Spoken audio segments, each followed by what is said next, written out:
Party बाढ़ की आड़ में भी घिनौनी राजनीति कर रही है, जो ये अति शर्मनाक व निंदनीय भी है। और इस संबंध में भाजपा के ट्विटर पोस्टर में बीएसपी पर बाढ़ ग्रस्त लोगों की मदद करने की बजाय जातिवादी सम्मेलन करने में व्यस्त होने का लगाया गया।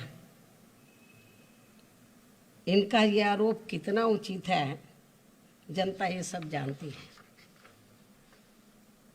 जबकि खुद भाजपा के मंत्रियों की आज से यहाँ प्रदेश में जन आशीर्वाद यात्रा शुरू हो रही है।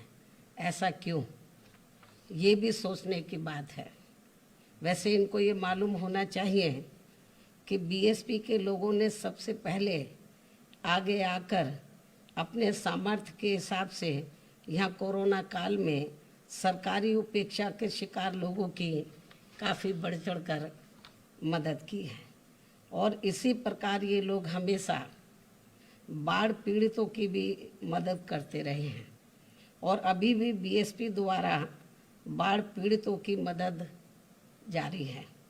इसके लिए इनको हमारी पार्टी को सलाह देने की ज़रूरत नहीं है, बल्कि बीजेपी की सरकार को अपनी जिम्मेवारी को सही से निभाते हुए तो इनको बाढ़ पीड़ितों की पूरी मदद करनी चाहिए, तो ये उचित होगा।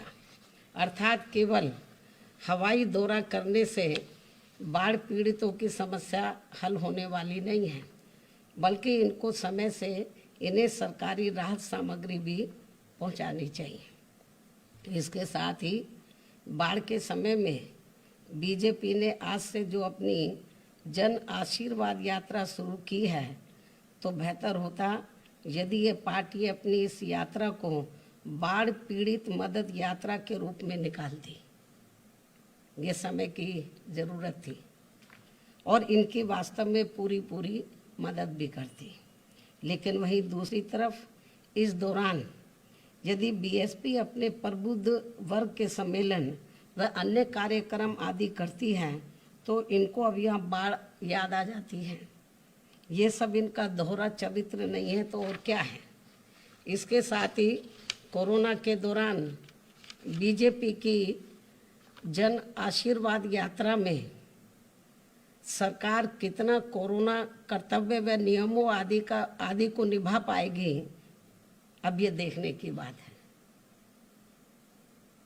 जबकि बीएसपी के यूपी में नियम कानून से चल रहे प्रबुद्ध वर्ग के कार्यक्रमों को प्रभावित करने का इनका सरकारी प्रयास अभी भी लगातार जारी है, रुका नहीं है। इसकी भी हमें जानकारी है।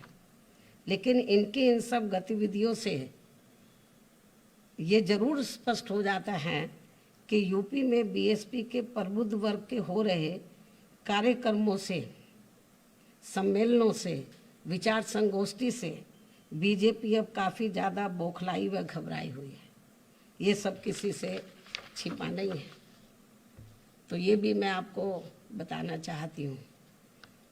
और यदि ये लोग ऐसी घिनौनी राजनीति करते रहेंगे, दोहरा मापदंड अपनाएंगे, बीएसपी के लिए अलग और बीजेपी के लिए अलग, अन्य विरोधी पार्टियों के लिए अलग, तो मैं समझती हूँ तो सत्ता पक्ष की जो बीजेपी पार्टी अपने लिए अलग और जितने भी विपक्ष की पार्टियां उनके लिए अलग, तो इसका जो है जनता सब देख रही है।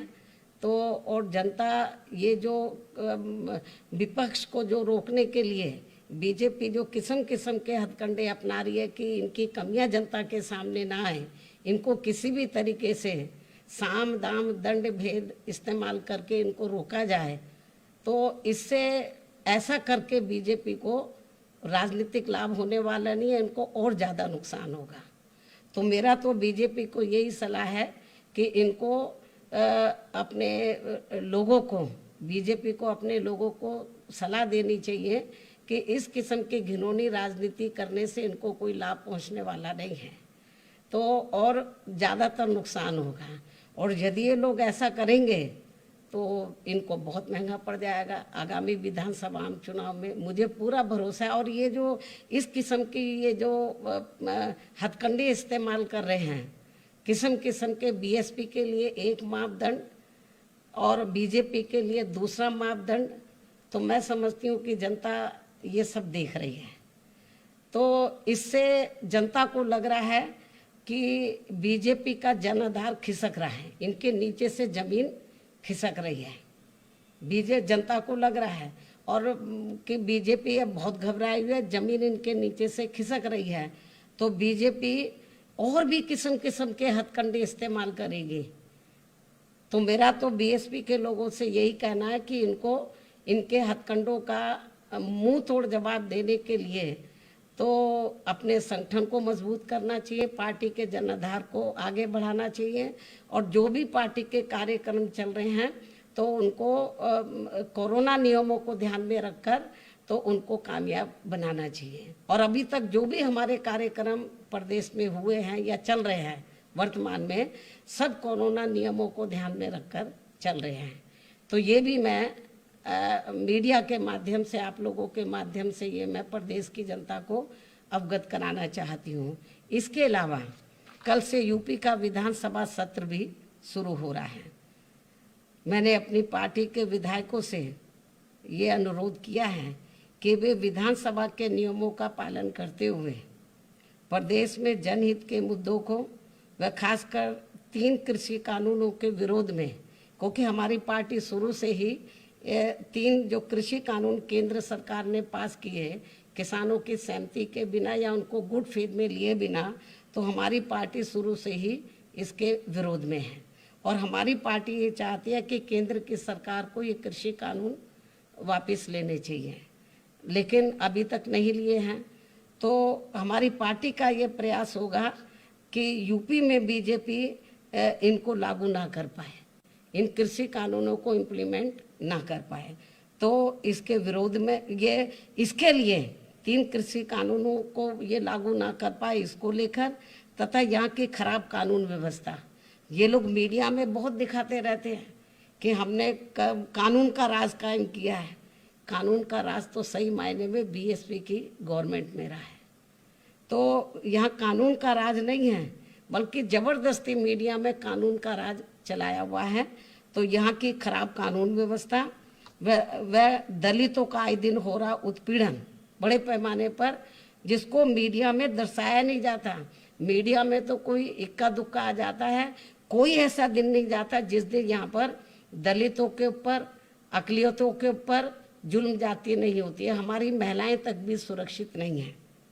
इसके अलावा इस सरकार में जो कोरोना पीड़ित हैं और इनके साथ साथ वर्तमान में बाढ़ पीड़ितों की बड़े पैमाने पर हो रही अनदेखी आदि जैसे इन खास मुद्दों पर अपनी बात हमारी पार्टी के जो विधायक है, जो कल से विधानसभा का सत्र शुरू हो रहा है, तो हमारी पार्टी के विधायक अपनी बात पूरी तैयारी और दमदारी के साथ हाउस में जरूर रखें। इन्हीं जरूरी बातों के साथ ही अब मैं अपनी बात यहीं समाप्त करती हूँ। धन्यवाद।